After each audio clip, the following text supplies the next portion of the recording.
ઘર નાનું ભલે હોય, જો સપના મોટા હોય તો રસ્તા ખુદ બની જાય. આ વાત છે એક સામાન્ય પરિવારમાંથી અવકાશ સુધી પહોંચેલી ડોક્ટર એકતા શાહની. આણંદમાં 13x13ની નાની ઓરડીમાં ઉછરેલી આ દીકરીએ બ્રહ્માંડમાં રહેલા બાળપણના 6 નવા ગેલેક્સી સમૂહ શોધી કાઢ્યા છે. માત્ર 32 વર્ષની ઉંમરે મેળવેલ એકતાની આ સિદ્ધિએ સમગ્ર દેશનું નામ વિશ્વમાં ગુંજતું કર્યું છે. આપણો સૂર્ય એક તારો છે, એવા કરોડો સૂર્યોની, કરોડો તારાઓની એક ગેલેક્સીઓ, અને એવી હજારો ગેલેક્સીઓ ભેગી થઈને જે રચના બનાવે એને ગેલેક્સી ક્લસ્ટર કહેવાય. અને આવી રચનાઓ જ્યારે બ્રહ્માંડમાં બનતી હતી, બ્રહ્માંડના બાળપણમાં, એવી 6 રચનાઓની મેં શોધ કરી છે.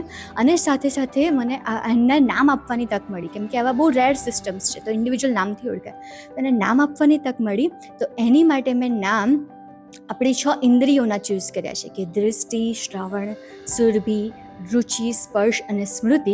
અને આ નામો મેં એટલા માટે સિલેક્ટ કર્યા છે કે આપણે લિટરલી બ્રહ્માંડનો ભાગ છીએ. આપણો કણે અમે તારામાં બનતો જોઈએ છે, તો આ નામો દ્વારા જાણે આપણો બી એક ભાગ બ્રહ્માંડમાં હોય એવું આપણને ફીલ થાય.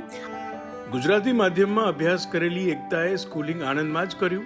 ત્યારબાદ college MS university, IIT Mumbai અને પછી રોચેસ્ટર ઇન્સ્ટિટ્યૂટ ઓફ ટેકનોલોજી અમેરિકા, જ્યાં PhD માટે આખી દુનિયામાંથી પસંદ થયેલા 3માં તેમનો સમાવેશ થયો. એ પછી પોસ્ટ ડોક્ટર રિસર્ચ ફેલોશિપ દરમિયાન તેમણે આ શોધ કરી છે. હું નાની હતી ત્યારથી મમ્મી પપ્પાએ એવી રીતનું વાતાવરણ ક્રિએટ કર્યું કે સફારીની બુક્સ, નેશનલ જિયોગ્રાફિક, અને એટલો બધો સપોર્ટ રહ્યો કે હું બેચલર્સ વખતે બી એકલી પૂના, બેંગ્લોર, કલકત્તા બધે એકલી વિધાઉટ રિઝર્વેશન જતી હતી. તો દે લાઈક ભાગો ચલો. અને સાથે સાથે ઘરમાં એવી રીતનું વાતાવરણ ક્રિએટ કર્યું કે મારા વિચારો મારા ઘરની દિવાલો સુધી લિમિટ નથી, રાઈટ? એ તો સ્પેસને સ્પર્શ એવા છે. તો કેવી રીતનું આપણે વાતાવરણ ક્રિએટ કર્યું કે બાળકો ક્વેશ્ચન્સ પૂછે, પોતે વિચારતા થાય. એકતાની મહેનત અને શીખવા માટેની લગન જોઈ જ્યારે પરદેશ જવાનું સપનું સામે આવ્યું, ત્યારે મહોલ્લાએ હાથ પકડ્યો અને ત્યારબાદ આગળના અભ્યાસ માટે દરેક સ્કોલરશિપ નાસા તરફથી મળી. તેનું જ્ઞાન અને સમજદારી જોઈ આજે વિશ્વભરમાંથી લોકો તેને માર્ગદર્શક તરીકે બોલાવી રહ્યા છે.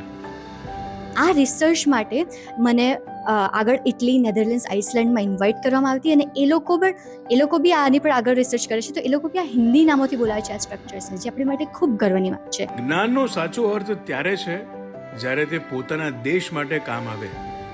9 વર્ષ અમેરિકા રહી મોટી ઓફરો વચ્ચે પણ એકતા સ્વદેશ પરત ફરી છે અને આગળ પોતાના દેશ માટે કંઈક કરવા માંગે છે.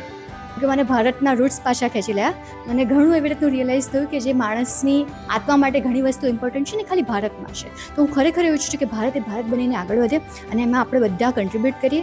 મારે એવી રીતનું કમ્યુનિટીને પ્લેટફોર્મ ક્રિએટ કર્યું છે કે જ્યાં આવી રીતે મારા જેવા વિચાર ધરાવતા સ્ટુડન્ટ્સ, લોકો બધા ભેગા થાય, આપણે ગ્રાઉન્ડ લેવલ પ્રોબ્લેમ સોલ્વ કરીએ અને પોતાને અને દેશને, બધા સમાજને બધાને આગળ આવીએ.